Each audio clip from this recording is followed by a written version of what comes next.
সবাইকে স্বাগত জানাচ্ছি আমাদের হাতে থাকা সর্বশেষ আন্তর্জাতিক সংবাদ ও বিশ্লেষণে। আপনাদের সাথে আছি আমি আমির হামজা। এটি একটি লাইভ টিভি নিউজ বুলেটিন সরাসরি স্টুডিও থেকে। প্রিয় দর্শক, শুভ সকাল। আজ সোমবার 23শে ফেব্রুয়ারি। এই মুহূর্তে বিশ্বের সবচেয়ে উত্তপ্ত ভূ-রাজনৈতিক ফ্রন্টলাইনে দাঁড়িয়ে আছে মধ্যপ্রাচ্য। আর সেই আগুনের কেন্দ্রবিন্দুতে আজ ইরান।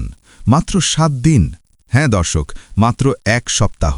আমেরিকার দাবি, এই 7 দিনের মধ্যেই ইরান তৈরি করতে পারে একটি পূর্ণাঙ্গ পারমাণবিক বোমা, একটি সুপার বম্ব, একটি এমন অস্ত্র যা শুধু একটি দেশ নয়, গোটা অঞ্চলের ভাগ্য বদলে দিতে পারে। কিন্তু প্রশ্ন একটাই প্রিয় দর্শক, এটা কি সত্যিই পারমাণবিক হুমকি, নাকি 2003 সালের মতো আরেকটি নাটক, আরেকটি গ্লাসের শিশি দেখিয়ে যুদ্ধের মঞ্চ তৈরি, আরেকটি ইরাক স্টাইল স্ক্রিপ্ট? আজকের এই লাইভ বুলেটিনে আমরা 3টি বড় খবর নিয়ে বিস্তারিত আলোচনা করব। 1 নম্বর, আমেরিকার বিশেষ দূত স্টিভ হুইটককের দাবি, ইরান 1 সপ্তাহের মধ্যে পারমাণবিক বোমা বানাতে পারবে। 2 নম্বর, ডোনাল্ড ট্রাম্পের মানসিক অবস্থা এবং তার প্রশ্ন, কেন ইরান এখনও আমেরিকার পায়ে পড়ছে না। 3 নম্বর, ইরানের প্রেসিডেন্ট মাসুদ পেজেশকিয়ানের জবাব, যেটা সরাসরি চ্যালেঞ্জ ছুড়ে দিয়েছে ওয়াশিংটনের দিকে। প্রিয় দর্শক, চলুন একে একে সব কিছু খুলে বলি। আজ আমরা শুধু খবর পড়ব না, আজ আমরা ইতিহাস, রাজনীতি আর শক্তির খেলা একসাথে দেখব। প্রথম খবর, গতকাল সন্ধ্যায় হঠাৎ করেই আমেরিকার মধ্যপ্রাচ্য বিষয়ক বিশেষ দূত স্টিভ হুইটকক একটি বিস্ফোরক বক্তব্য দেন। তিনি বলেন, ইরান তাদের ইউরেনিয়াম সমৃদ্ধকরণ এমন পর্যায়ে নিয়ে গেছে যেখানে আর পারমাণবিক বিদ্যুৎ উৎপাদনের জন্য এত ইউরেনিয়ামের দরকার নেই।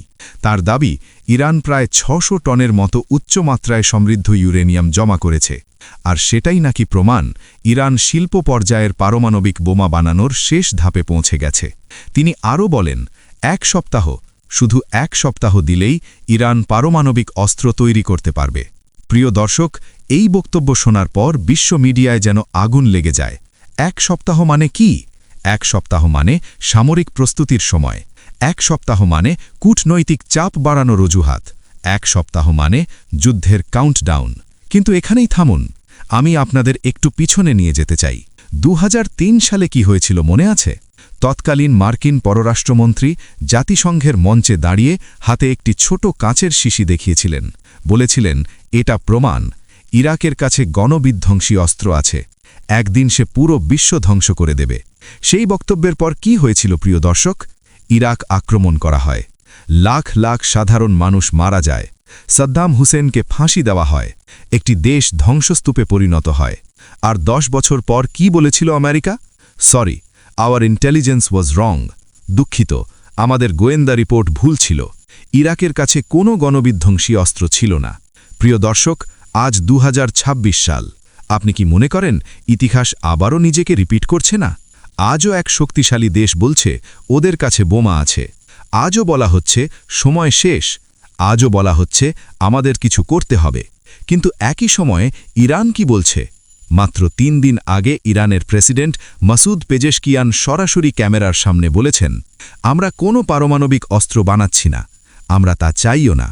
আপনাদের সন্দেহ থাকলে আসুন আমাদের পারমাণবিক স্থাপনাগুলো পরিদর্শন করুন।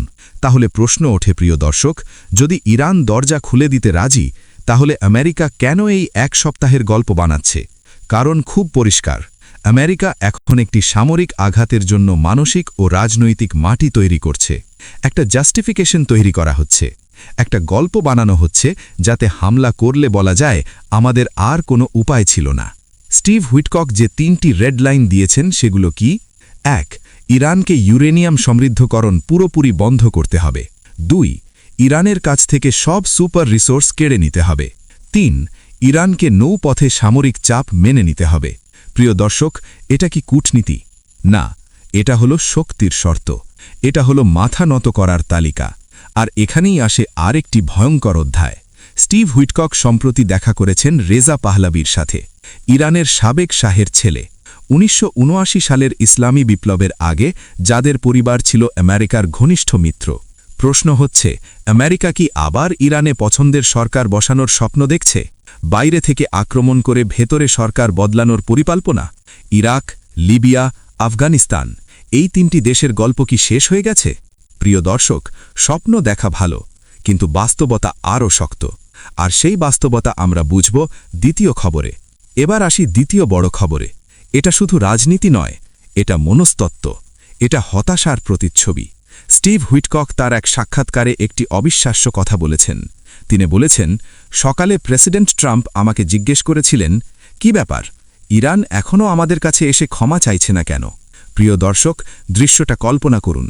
মধ্যপ্রাচ্যের মাঝখানে আমেরিকার সবচেয়ে বড় বিমানবাহী রণতরী, পারমাণবিক সাবমেরিন, ইরান 4 দিক থেকে ঘেরা, একটার পর একটা নিষেধাজ্ঞা, ডলার লেনদেন বন্ধ, তেল বিক্রি কঠিন, ব্যাংকিং সিস্টেমে চাপ। ট্রাম্পের হিসেব খুব সোজা ছিল, ভয় দেখাও, চাপ দাও। ইরান হোয়াইট হাউসে এসে বলবে, স্যার আমরা হার মেনে নিচ্ছি। কিন্তু বাস্তবতা কি? ইরান চা খাচ্ছে, তারা কাঁপছে না, তারা মাথা নিচু করছে না। এই জায়গাটাই ট্রাম্পকে পাগল করে দিচ্ছে। কারণ ট্রাম্প একজন ব্যবসায়ী, তিনি ডিল করতে জানেন, কিন্তু তিনি বুঝতে পারেননি ইরানের সরকার কোনো কর্পোরেট কোম্পানি নয়, যাকে দেউলিয়ার ভয় দেখিয়ে কিনে নেওয়া যাবে। প্রিয় দর্শক, আমেরিকা ভুলে গেছে একটি সত্য, ইরান গত 40 বছরের বেশি সময় ধরে সবচেয়ে কঠিন নিষেধাজ্ঞার ভেতর দিয়ে বেঁচে আছে। তারা একাকিত্বকে শক্তিতে রূপান্তর করেছে, নিজেদের শিল্প গড়েছে, নিজেদের অস্ত্র বানিয়েছে, নিজেদের প্রযুক্তি তৈরি করেছে। আমেরিকা সুপার পাওয়ার হতে পারে, কিন্তু আজ সেই সুপার পাওয়ার চিন্তিত, কারণ তার পুরনো ভয়ের অস্ত্র কাজ করছে না। ভয় দেখিয়ে মাথা নত করানোর যুগ শেষ হচ্ছে। এটাই ট্রাম্পের আসল দুশ্চিন্তা। এবার আসি তৃতীয় এবং সবচেয়ে গুরুত্বপূর্ণ খবরে। ইরান কি বলছে? গতকাল সন্ধ্যায় প্রেসিডেন্ট মাসুদ পেজেশকিয়ান সরাসরি জাতির উদ্দেশ্যে কথা বলেছেন। কোনো কূটনৈতিক ঘোরাঘুরি নেই, কোনো মিষ্টি ভাষা নেই। তিনি বলেছেন, আমাদের দেশে সমস্যা আছে, আমাদের অর্থনীতি দুর্বল, দুর্নীতি আছে, মানুষ কষ্টে আছে। প্রিয় দর্শক, তিনি লুকাননি, তিনি সত্য স্বীকার করেছেন। কিন্তু এরপর যা তিনি বলেছেন সেটাই আমেরিকার মুখে চপেটাঘাত।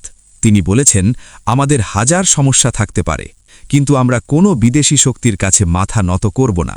দেশের মানুষ এবং সরকার শেষ নিঃশ্বাস পর্যন্ত লড়বে। এর মানে কি? এর মানে যদি আমেরিকা ভাবে ভয় দেখিয়ে ব্ল্যাকমেল করবে, ইরান তা মানবে না।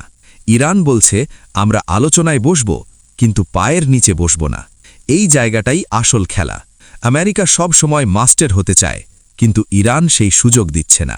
প্রিয় দর্শক, এখন আসুন পুরো ছবিটা একসাথে দেখি। একদিকে আমেরিকার বক্তব্য, ইরান 1 সপ্তাহের মধ্যে বোমা বানাবে। অন্যদিকে ইরানের বক্তব্য, আমরা বোমা বানাচ্ছি না, আসুন দেখে যান। একদিকে ইতিহাস, যেখানে মিথ্যা অস্ত্রের অজুহাতে যুদ্ধ হয়েছে। অন্যদিকে বর্তমান, যেখানে আবার একই শব্দ ব্যবহার করা হচ্ছে। প্রশ্ন হচ্ছে, এই গল্পের শেষ কোথায়? যদি আমেরিকা হামলা করে, মধ্যপ্রাচ্য কি শান্ত থাকবে? না। হরমুজ প্রণালী কি খোলা থাকবে? না। তেলের দাম কি স্থির থাকবে? না। ইসরায়েল কি জড়াবে? সম্ভাবনা আছে। রাশিয়া ও চীন কি চুপ থাকবে? অসম্ভব। তাহলে এটা শুধু ইরান বনাম আমেরিকা নয়, এটা শক্তির নতুন যুদ্ধ। প্রিয় দর্শক, আজকের লাইভ বুলেটিনে আমরা আপনাদের শুধু খবর দিচ্ছি না, আমরা আপনাদের সতর্ক করছি। কারণ ইতিহাস বলে, যখনই গণবিধ্বংসী অস্ত্র শব্দটা শোনা যায়, তখনই যুদ্ধ আসে। আজ প্রশ্ন আপনাদের কাছে, আপনি কি মনে করেন এটা সত্যিকারের পারমাণবিক হুমকি, নাকি আরেকটি সাজানো নাটক? আপনার মতামত কমেন্টে জানান। চ্যানেলটি সাবস্ক্রাইব করুন, বেল আইকনে ক্লিক করুন, কারণ পরের খবরটা হয়তো যুদ্ধের, নয়তো আলোচনার। আমি স্টুডিও থেকে বিদায় নিচ্ছি। আপনারা ভালো থাকুন, সতর্ক থাকুন, আর খবরের সাথেই থাকুন।